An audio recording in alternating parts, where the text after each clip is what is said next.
Hey sis, I really try my best to mind my business and stay away from the celebrity gossip like Nelly and Ashanti's marriage and commenting on jealous, bitter baby daddies like DDG, Umar Johnson, and Tyrese. Every now and then, when I look up from the history and archives I root through to create notes on black women, these present day situations with beautiful and talented black women do catch my eye, is they can be used as teachable moments for all women, but especially black women. I feel this way as many black women still see men, especially black men, as a prize, and they should not, when they have very little to offer. And many women are still happy to lower their standards just to be with a man because other men, especially in our community, such as Tyler Perry, Kevin Samuels, the Black Manosphere, et al., tell black women they must do so. The outcome is what we see happening in relationships between DDG and Halle Bailey, and also most recently Nelly and Ashanti. Today,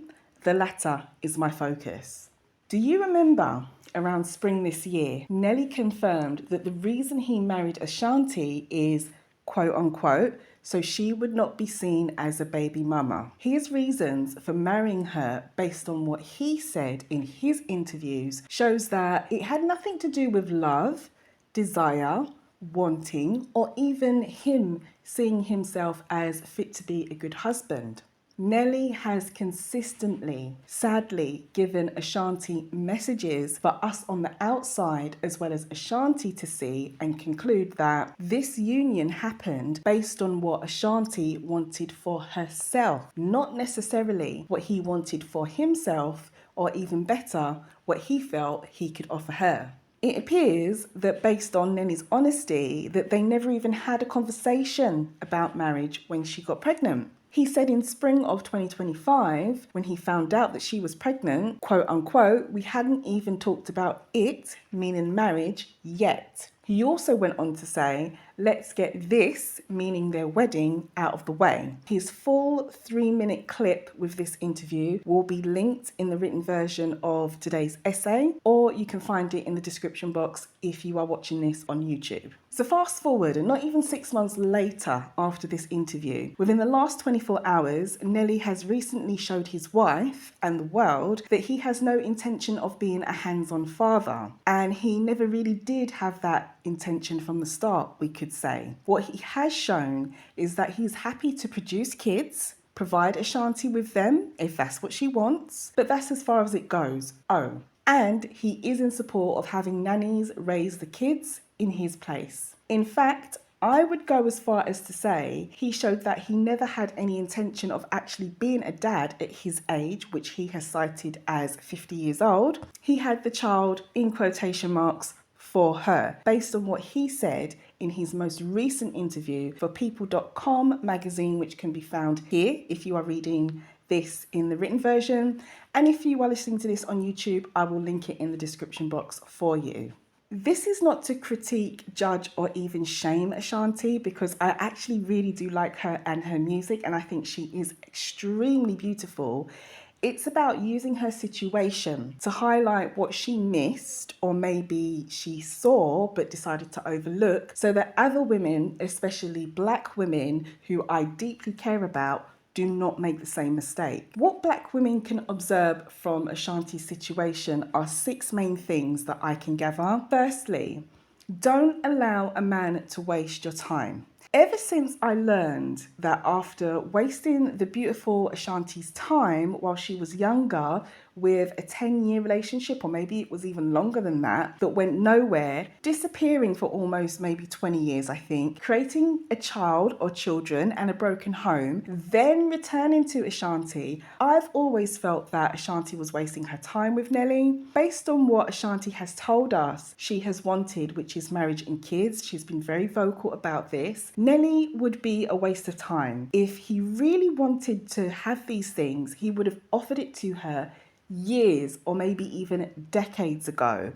Or even better, he maybe would have given this to the woman he actually created a family with when they broke up. That is the first thing to learn. Men will waste your time if you allow them. just like Nelly did. Second thing while we're on this point is that I'd like to think that if I spent a whole decade with a man and it went nowhere, then, he went away, then he came back to me maybe another 10 or 20 years later, that I as a woman would have grown so much that this man wouldn't even be my type anymore, especially if I wanted what Ashanti does or what she did want. Little growth has happened for both Ashanti and Nelly after all these years that they've spent both together and apart. Ashanti, sadly, has done what many women do. She has held on to the potential she saw in him 20 years ago and not realised that that is as far as it goes with a man like Nelly. It's potential. He can't be the man that she really wants him to be. For Nelly,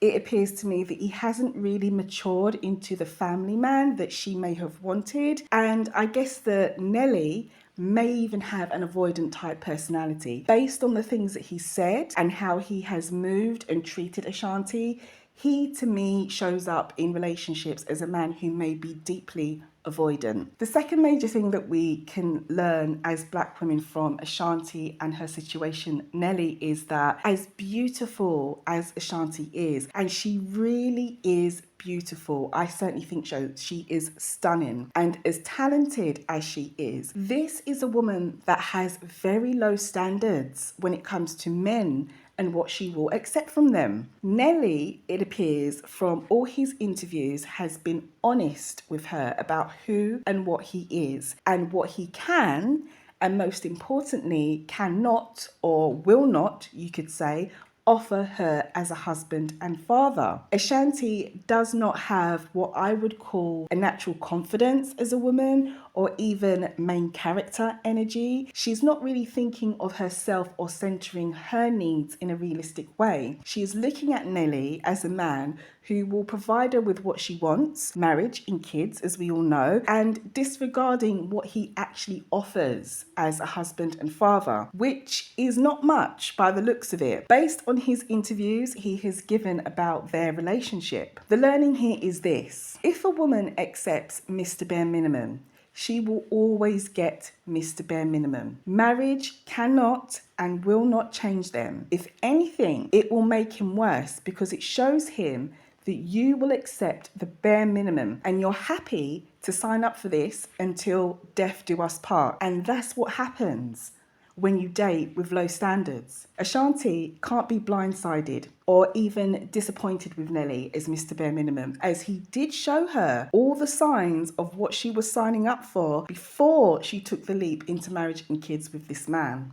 The third thing, which I think women, and especially black women, can learn from this situation with Nelly and Ashanti is do not ignore the red flags and differences that you both want. And as a side note, I think this links into something that I wrote about recently, which is why black men don't like educated black women. But sticking to this point here today with Nelly and Ashanti, if we look closely at all of Nelly's public interviews regarding his marriage to Ashanti and their child, he makes it very clear that he did this for her, in quotation marks. It does not appear that he really wanted the same things as Ashanti. We can see this because Ashanti has always been very vocal about wanting to get married and have kids, in quotation marks again. And if we go back to that same people.com interview that he gave recently, he said that at this age, I don't want to be chasing around toddlers. He has told her he does not want kids, and his reason that he's citing is largely due to age. It's a massive red flag as a woman, especially a black woman,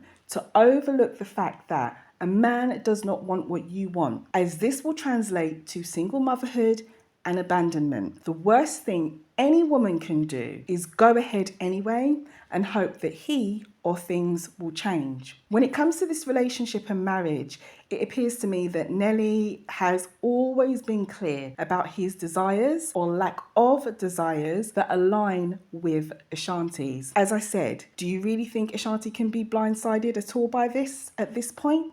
She can't, not really. The fourth thing that I think that all women, but especially black women, can learn from the situation with Nelly and Ashanti is, if he's already a father and he's not looking after his children, Would you have his child? With the high rate of absent fathers in the black community throughout the African diaspora, throughout the black diaspora, whichever way you want to refer to it, there's always a chance that as a black woman, you may find yourself in Ashanti's shoes. And that's to say, meeting a man who is already a father and now seeking another relationship if you predominantly date men within the community. When faced with this situation, there can be one true test to see if this man is for you. Is he an active father? If not, why? Are you prepared to be placed in the previous woman's position, not having an active father, if you were to have his child? This just boils down to discernment, something I personally feel that Ashanti may have lacked when deciding to take Nelly back into her life. This kind of discernment could have been a very good predictor for the situation she is in now. A man telling her basically, okay,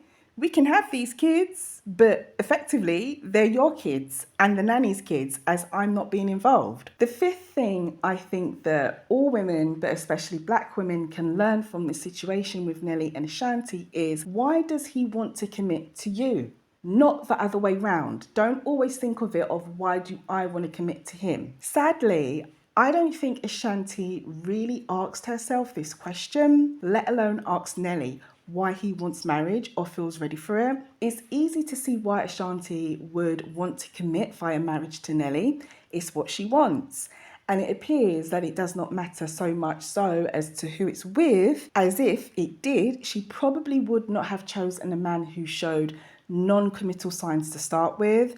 Judgement and discernment about why a man is interested in you is always key. And I say this because men, we know studies have shown, benefit more from marriage and committed long-term relationships than women. We actually thrive independent of men. So it's always wise to discern why he may want to commit to you or why he may want to be with you. In this situation, it didn't really appear that maybe Nelly showed that kind of interest anyway. So that would have been a good indicator for Ashanti to say, well, although this is what I want in my life, marriage and kids, maybe this situation is not for me with this particular man, and she could have been free to move on. The sixth thing and the final thing I think that all women, but especially black women, can learn from this situation with Nelly and Ashanti is trust a man's actions, and especially if they line up with his words. In this case, Nelly's actions are lining up with his words. He is clearly not helping Ashanti with raising their child. But the thing is, he told her this before she got pregnant, because if you refer back to his interviews, which I will have linked in the description box, if you are watching this or listening to this on YouTube, and I'll have it linked in the written article if you are receiving this on Substack. The main takeaway from this point about Nelly's character as a man is that black women especially should not find themselves pregnant for this kind of man unless she truly wants to be a parent and is happy with the possibility of single parenthood, because Nelly's actions and his words actually have aligned very well. So the fact that Ashanti is in this position should not really be a surprise to anyone. The situation is very sad, but could have been avoided if Ashanti had higher self-esteem and standards from what she was looking for in a man. Nelly would not have been an option for her if she did. A decade apart, and his lack of growth would have shown itself to her if she had higher standards for the man that she was hoping to marry and be with. The bottom line here is, to me, this situation is what a lot of black women sign up for simply because they want marriage and kids, and certainly like Ashanti, they want it before a certain age, or they get to a certain age and think that they should have it by now. One must ask themselves, is it worth it? And is the man even worthy of the title of husband and father? Before you put him in and allow him to trap you with single motherhood, because that's what Ashanti is, she is raising a child on her own, regardless of whatever vows she took or the diamond on her finger. Sadly, effectively, Nelly has made this woman a single mother. She is doing it on her own. This sort of situation that's going on with Nelly and Ashanti, and how I think that black women can really look at this situation and take from it what may benefit them. Certainly younger black women who may be at an age where they're thinking, oh, I want to get married, or I want to have kids, or even, your average black woman who may be feeling like this, regardless of age. There is certainly a lot that can be taken from this situation with Nelly and Ashanti, and there's certainly a lot that basically I feel has predicted where Ashanti is. And if Ashanti was honest with herself, she may even know it herself that this was probably where she was going to end up. So until next time, much love, the Black Woman Essayist.